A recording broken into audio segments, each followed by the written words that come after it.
Movie के start में हम ऑलमोस्ट 10 साल की छोटी सी प्यारी सी बच्ची को देखते हैं। इस बच्ची का नाम सोफी था, जो कि एक अजाइलम में रहती थी क्योंकि उसके पेरेंट्स की डेथ हो गई थी। सोफी को नींद ना आने की बीमारी थी, इसीलिए वो पूरी रात जागकर गुजारती थी और अजाइलम में फिरती रहती थी क्योंकि उसे पूरी रात ही नींद नहीं आती थी। और हर बच्चे की तरह उसका भी एक डर था कि एक बाबा जी हैं जो रात के अंधेरे में आते हैं और बच्चों को उठा कर ले जाते हैं और फिर वो इन बच्चों को मार कर खा लेते हैं। एक रात जब सब सो रहे होते हैं तब विंडो के पास से उसे बिल्ली की आवाज सुनाई देती है। अब क्योंकि उसे नींद नहीं आ रही थी, इसीलिए उसे देखने के लिए बाहर जाती है। वो जब बालकनी में होती है तो देखती है कि कुछ बिल्लियों ने डस्टबिन को गिरा दिया है। फिर सडन वो देखती है कि बिल्डिंग के पीछे से एक जायंट का हाथ डस्टबिन को उठाकर उसकी जगह पर रख देता है। इसके बाद बिल्डिंग के पीछे से एक काफी बड़ा जायंट बाहर आता है। सोफी उस जायंट को देख चुकी थी और वो भी सोफी को देख चुका था। उसे देखकर वो डर जाती है और जल्दी से अपने बिस्तर पर चली जाती है, लेकिन वो जायंट विंडो से हाथ अंदर डालकर सोफी को उठा लेता है और उसे अपने साथ ले जाता है। हम देखते हैं कि ये जायंट इंसानों के सामने नहीं आता था और जब उसके रास्ते में कोई इंसान आता था तो वो किसी न किसी तरह खुद को छुपा लेता था और फिर सबकी नजरों से बचते हुए वहाँ से निकल जाता है। फिर वो सोफी को भी अपने साथ लेकर एक दूसरी दुनिया में आ जाता है और ये दुनिया थी जायंट्स की दुनिया, यानी यहाँ पर सिर्फ जायंट्स रहते थे। सोफी देखती है कि ये तो एक काफी बड़ा घर है और वहाँ की हर एक चीज जायंट्स की तरह ही बड़ी थी। सोफी वहाँ से भागने की कोशिश करती है, जिस पर वो जायंट कहता है कि यहाँ से भागने का कोई भी रास्ता नहीं है, इसीलिए तुम यहाँ से कहीं भी नहीं जा सकती। ये सुनकर वो डर जाती है। वो नोटिस करती है कि ये एक बूढ़ा जायंट है। वो जायंट सोफी को एक पैन पर रख देता है और बोलता है कि मुझे बहुत भूख लग रही है, मुझे इतनी भूख लग रही है कि मुझसे वो कंट्रोल ही नहीं हो रही है। सोफी समझ रही थी कि ये जायंट मुझे ही खाने वाला है। वो वहाँ पर और भी जायंट्स की हंसने की आवाजों को नोटिस करती है, इसीलिए वो उस बूढ़े जायंट से पूछती है कि क्या यहाँ पर और भी जायंट्स हैं, जिस पर वो बूढ़ा जायंट कहता है कि जी हाँ, यहाँ पर और भी जायंट्स हैं और वो सारे जायंट्स कैनिबल हैं, यानी वो इंसानों को कच्चा ही खा लेते हैं क्योंकि उन्हें किसी भी इंसान पर तरस नहीं आता और जो भी उनके हाथ लग जाता है वो उस इंसान को निगल जाते हैं। ये सुनकर सोफी और ज्यादा डर जाती है, इसीलिए वो बूढ़े जायंट से पूछती है तो क्या आप भी मुझे खा लेंगे, जिस पर वो बूढ़ा जायंट कहता है कि नहीं, मैं इंसानों को नहीं खाता क्योंकि मैं एक वेजिटेरियन जायंट हूँ, ना कि कैनिबल। और ये बूढ़ा जायंट सिर्फ एक वेजिटेबल ही खाता है जो टेस्ट में बिल्कुल भी अच्छी नहीं थी, लेकिन इसके बावजूद भी वो इंसानों को खाना नहीं चाहता और इससे ये बात जाहिर होती है कि वो एक अच्छा और रहमदिल जायंट है। वो उस बूढ़े जायंट से पूछती है कि अगर आप इंसानों को नहीं खाते तो फिर आप मुझे यहाँ पर क्यों लेकर आए हैं, जिस पर वो बूढ़ा जायंट कहता है क्योंकि तुमने मुझे देख जो लिया था और तुम मेरे बारे में वहाँ पर किसी को बता देती जिससे मेरी जान खतरे में पड़ सकती थी, जिससे इंसानों को हमारा पता चल जाता और वो यहाँ पर आ जाते और बाकी जायंट्स को भी मार डालते। और यही वजह है कि मुझे तुम्हें यहाँ पर लाना पड़ा और अब तुम अपनी सारी जिंदगी यहाँ पर मेरे साथ ही गुजारोगी, जिस पर सोफी कहती है कि नहीं, मैं तो यहाँ से भाग जाऊंगी, जिस पर वो बूढ़ा जायंट कहता है कि नहीं, तुम यहाँ से निकलने की गलती भी मत करना वरना बाहर बैठे जायंट्स को तुम पर तरस नहीं आएगा। ये कहकर वो बूढ़ा जायंट सोफी को एक बोर्ड पर रख देता है और उसे कहता है कि तुम थोड़ी देर रेस्ट कर लो, लेकिन सोफी को तो नींद ही नहीं आती थी। फिर वो देखती है कि वो जायंट अपने बैग से बड़ी बड़ी बॉटल्स निकाल रहा है। उन बॉटल्स में कोई चीज थी जो चमक रही थी। फिर वो उस जायंट से पूछती है कि इन बॉटल्स में क्या है, जिस पर वो जायंट कहता है कि इसमें ड्रीम्स हैं, यानी ख्वाब। जिस पर वो कहती है अच्छा, फिर तो ये मेरे किसी काम के नहीं है क्योंकि मुझे तो ड्रीम्स आते ही नहीं है और मुझे ड्रीम्स आएंगे भी कैसे क्योंकि मुझे तो नींद ही नहीं आती। फिर ये जायंट वो वाली बुक पढ़ने लगता है जो सोफी के पास थी। इस बुक में बहुत सारी कहानियाँ लिखी हुई थी। बूढ़ा जायंट उन कहानियों को पढ़ने लगता है, जिस पर सोफी को नींद आ जाती है। इसके बाद वो बूढ़ा जायंट एक बॉटल लेता है और उसमें से एक ड्रीम बाहर निकालता है। इतनी ही देर में सोफी की आंख खुल जाती है और वो देखती है कि वो बूढ़ा जायंट अभी सो रहा है, इसीलिए वो मौके का फायदा उठाकर उस घर से बाहर निकल जाती है और वहाँ से भागने की कोशिश करती है, लेकिन तभी उसे एक काफी बड़ा जायंट पकड़ लेता है और ये सच में उस बूढ़े जायंट की निस्बत काफी बड़ा जायंट था। सोफी उस जायंट को कहती है कि प्लीज मुझे यहाँ से जाने दो, लेकिन वो जायंट सोफी की एक नहीं सुनता और वो उसे निगल जाता है। इसके फौरन बाद सोफी की आंख खुल जाती है। इसका मतलब ये था कि सोफी एक ड्रीम देख रही थी। जागने के बाद वो उस बूढ़े जायंट से पूछती है कि मुझे पता है ये आपने किया है ना, क्योंकि ना तो मुझे नींद आती है और ना ही मुझे ड्रीम्स आते हैं,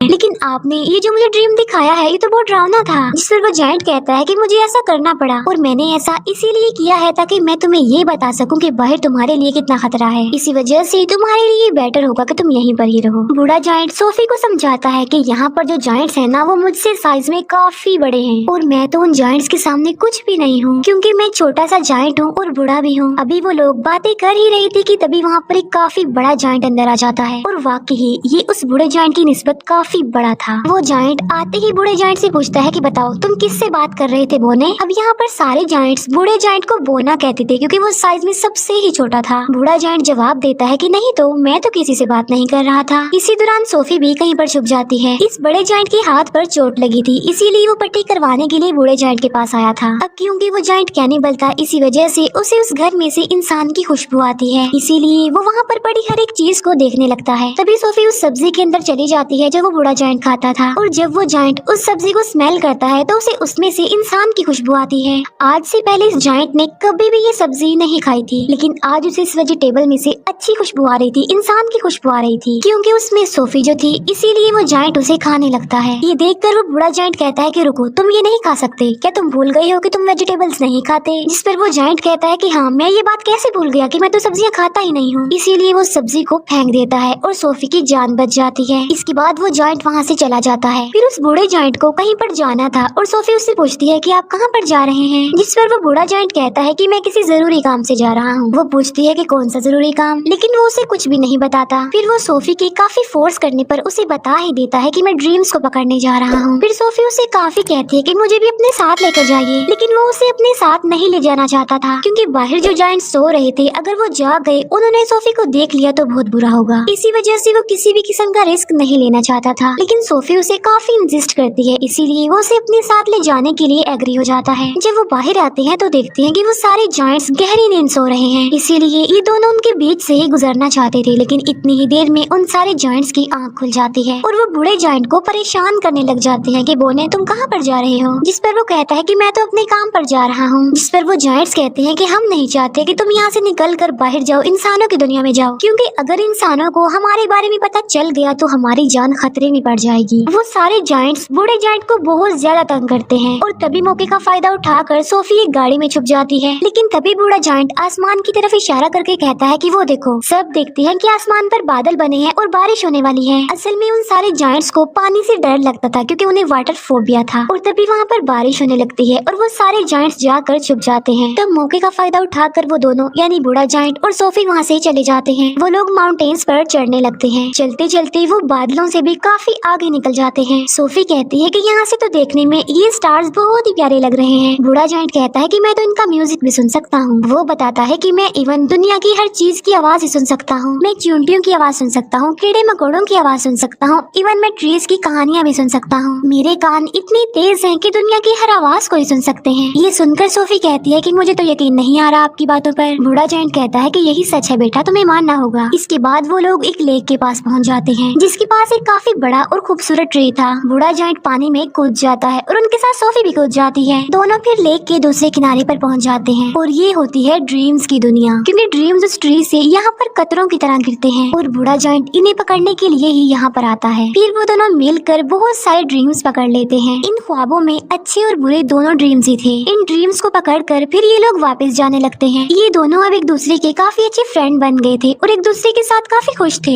बूढ़ा जायंट उसे अपनी दुख भरी कहानी भी सुनाता है कि यहाँ पर सारे जायंट्स मुझे बोना कहते हैं, लेकिन फिर वो एक बात सोचकर खुश हो जाता है कि मुझे यहाँ पर कोई ऐसा भी मिला था जो मुझे बिग फ्रेंडली जायंट कहता था।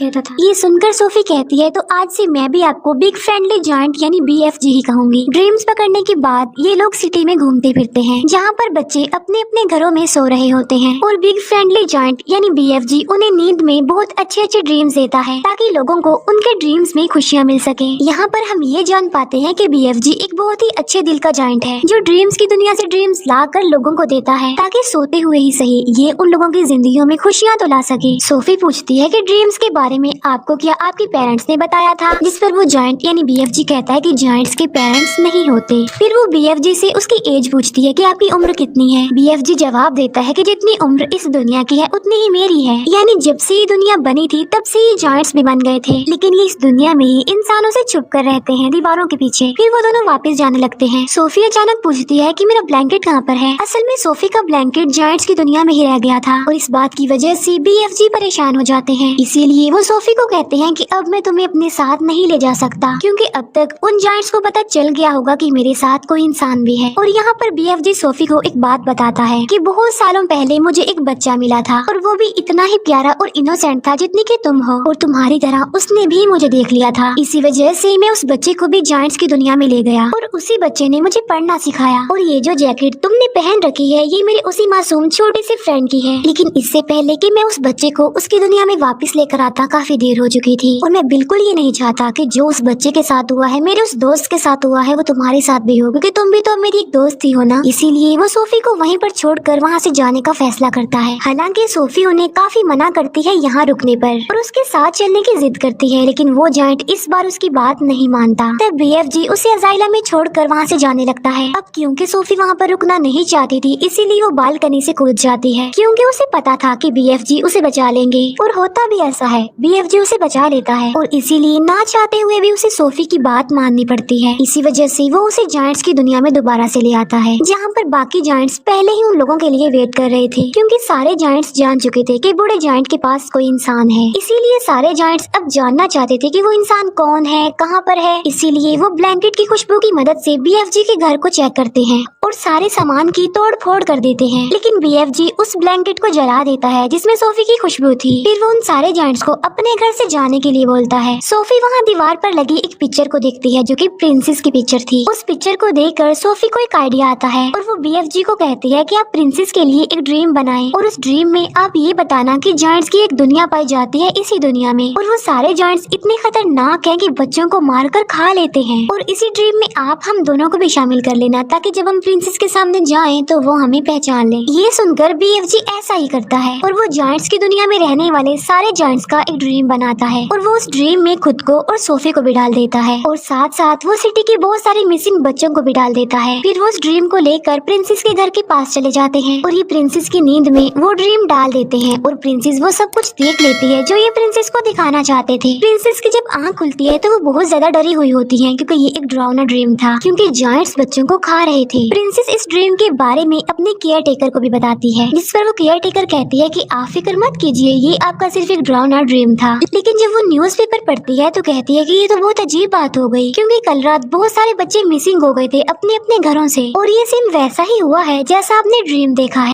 तभी प्रिंसेस कहती है कि पर्दे हटाओ, और पर्दे हटाते ही विंडो पर सोफी खड़ी हुई थी। असल में ये चीज भी उन्होंने ड्रीम में डाल दी थी और उसमें BFG को भी डाल दिया था। तब सोफी उन्हें BFG के बारे में बताती है और साथ साथ वो प्रिंसेस से प्रॉमिस भी लेती है कि आप मुझसे वादा करें कि आप BFG को कोई नुकसान नहीं पहुंचाएंगी। तब BFG प्रिंसेस के सामने आता है और तमीज से उनके सामने झुक जाता है। तब प्रिंसेस भी अपने प्रॉमिस को पूरा करती है। अच्छा, यहाँ पर जायंट्स की ना एक फनी बात भी थी कि वो किसी भी वर्ड को ठीक से नहीं बोलते थे, इसीलिए वो महारानी को मर्जानी कहता था, BFG इंसान को इंसान कहता था और ऐसे ही उल्टे सीधे लफ्ज बोलते थे। इसके बाद प्रिंसेस उनका अच्छे से वेलकम करती है और उन्हें एक काफी अच्छी दावत देती है। फिर ये लोग सारी बात प्रिंसेस को बता देते हैं कि जायंट्स की दुनिया में 9 बड़े बड़े जायंट्स ऐसे हैं जो इंसानों और बच्चों को पकड़कर खा लेते हैं। इसीलिए प्रिंसेस उनकी हेल्प करने के लिए तैयार हो जाती है और अपनी एक पूरी आर्मी तैयार कर लेती है, जो कि BFG की मदद से अपने हेलीकॉप्टर्स में बैठकर जायंट्स की दुनिया के लिए निकल जाते हैं। अब इन्होंने यहाँ पर एक प्रॉपर प्लान बनाया हुआ था, इसीलिए वो प्लान के मुताबिक एक जगह पर रुक जाते हैं, क्योंकि ये पूरी तैयारी के साथ उन पर अटैक करने के लिए आए थे। प्लान ये था कि BFG एक ड्रीम बनाएंगे और उस ड्रीम में BFG इन जायंट्स के लिए शर्मिंदगी और पछतावा डालेंगे उनके बुरे कामों के लिए जो उन्होंने किए थे, और BFG ऐसा ड्रीम बना भी लेता है। लेकिन जैसे ही BFG ड्रीम्स को उन जायंट्स में डालने के लिए जाता है, तब उन्हें याद आता है कि ड्रीम डालने वाली चीज तो मैं प्रिंसेस के महल में ही छोड़ आया हूँ, और उस चीज के बगैर ऐसा करना रिस्की था क्योंकि उन जायंट्स के पास जाना था। लेकिन सोफी हिम्मत करके उस ड्रीम वाले जार को उस जगह पर लेकर चली जाती है जहाँ पर वो जायंट्स सो रहे थे। लेकिन इससे पहले कि सोफी उस जार को तोड़ पाती, उन जायंट्स का लीडर उठ जाता है और वो जैसे ही सोफी को पकड़ने वाला होता है, सोफी उस जार को तोड़ देती है और ये ड्रीम उन जायंट्स की नींद में चला जाता है जो भी सो रहे थे। और जब वो जायंट्स जागते हैं तो उन्हें अपने बुरे काम पर शर्मिंदगी होती है, लेकिन जो जायंट्स का लीडर था वो तो जाग रहा था, इसीलिए उसे कोई भी पछतावा और शर्मिंदगी नहीं होती और इसीलिए वो सोफी पर अटैक कर देता है। लेकिन तभी BFG उस जायंट के सामने आ जाते हैं। अब क्योंकि BFG बहुत छोटे थे इसीलिए वो जायंट उन्हें अपने हाथ में उठा लेता है, लेकिन जैसे ही वो BFG को मारने लगता है प्रिंसेस की पूरी आर्मी हेलीकॉप्टर्स के साथ वहाँ पर आ जाती है और वो लोग सारे जायंट्स को पकड़कर अपने साथ ले जाते हैं और उन्हें समंदर के बीच में एक आइलैंड पर छोड़ दिया जाता है। अब क्योंकि इनके चारों तरफ पानी था और ये तो पानी से डरते थे इसीलिए वो वहाँ से भाग नहीं सकते थे और इसीलिए अभी हमेशा के लिए यहाँ पर फंस गए हैं। प्रिंसेस उन जायंट्स के लिए वहाँ पर सब्जी के बीज भी फेंक देती है ताकि ये जायंट्स उन बीजों की मदद से वहाँ पर सब्जी उगाएं और सारी जिंदगी ये वो सब्जी ही खाएं। अब क्योंकि उन जायंट्स को ये सब्जी पसंद नहीं थी लेकिन अब ना चाहते हुए भी उन्हें ये सब्जी खानी पड़नी थी और पूरी जिंदगी इसी आइलैंड पर रहकर ये सब्जी ही खानी है। इसके बाद हम सोफी को देखते हैं जो बस आइलैंड में नहीं रहती बल्कि प्रिंसेस के महल में रहती है और यहाँ पर सोफी बहुत खुश होती है और वो जब चाहे BFG से बात भी कर सकती है क्योंकि BFG ने बताया था कि वो इस दुनिया की सारी आवाजें सुन सकते हैं। दूसरी तरफ BFG जो कि अब जायंट्स की दुनिया में बिल्कुल अकेले रह गए हैं, जिन्होंने जायंट्स की दुनिया में उस सब्जी के अलावा और भी बहुत सारी वेजिटेबल्स उगा ली हैं और वो भी अपनी लाइफ में बहुत खुश हैं। सोफी हर सुबह जागकर विंडो पर आती है और BFG को गुड मॉर्निंग कहती है जिसे BFG सुन लेते हैं और उसका जवाब देते हैं और ये प्यारी सी मूवी यहीं पर एंड हो जाती है।